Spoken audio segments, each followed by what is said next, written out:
साथियों, मैं अरुण श्रीवास्तव, अध्यक्ष अयोध्या कायस्थ विकास संस्थान, आप सबसे एक महत्वपूर्ण मुद्दे पर रूबरू हुआ हूँ।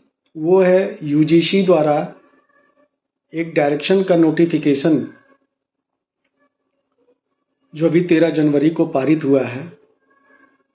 उसमें भी कोई भी SC, ST या OBC का छात्र अगर किसी जनरल छात्र के खिलाफ कंप्लेंट करता है तो उसको 15 दिन से 1 महीने के अंदर जांच करके पनिश किया जाएगा। सवाल ये उठता है कि इसकी आवश्यकता ऐसी क्या आन पड़ी? क्या पहले हमेशा से डिस्क्रिमिनेशन सिर्फ OBC, SC और ST का ही होता आया है? क्या जनरल कैटेगरी के छात्र को OBC, SC, ST के कैटेगरी के छात्र परेशान नहीं कर सकते? इसके पीछे बैकग्राउंड ये है कि एक रोहित वेमुला ने अपने हॉस्टल में सुसाइड किया था हैदराबाद में, और दूसरा एक पायल ताड़वी करके हैं जो नायर हॉस्पिटल मुंबई में उन्होंने अपने रूम में सुसाइड किया था, और दोनों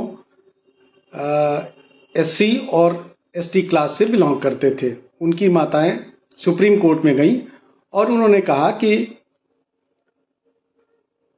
ये सवर्णों के लड़कों द्वारा ये उत्पीड़न किया जा रहा है। उसको सुप्रीम कोर्ट ने सीरियस कंसिडर किया और UGC को डायरेक्ट किया कि आप इस बारे में कुछ नियम बनाएं, और उसी के तहत UGC ने ये नियम इम्प्लीमेंट कर दिया। लेकिन UGC का जो ड्राफ्टिंग है उसको मैंने स्टडी किया तो मुझे ये लगता है कि ये कुछ वक्फ बोर्ड जैसा ही नियम है कि वही एलिगेशन लगाएंगे, उन्हीं में से एक टीम होगी, उसमें कौन होगा, कैसे होगा, क्या होगा, उसके बारे में कोई बहुत ज़्यादा क्लियरिफिकेशन नहीं दिया गया है। और सबसे जो महत्वपूर्ण इशू है वो ये है कि अगर कंप्लेनेंट जिसने कंप्लेंट किया है अगर वो झूठा साबित होता है तो उसके खिलाफ कोई एक्शन नहीं होगा।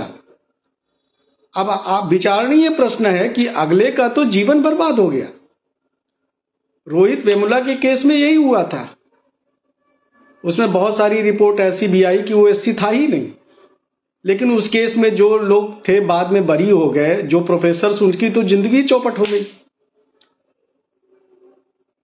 ठीक वैसे ही है ये जैसे वक्फ कानून है, और इसका अयोध्या कायस्थ विकास संस्थान पूरी तरह से विरोध करती है और ये रिक्वेस्ट करती है कि इस कानून को UGC को, इस नियम को UGC को वापस लेना चाहिए। धन्यवाद।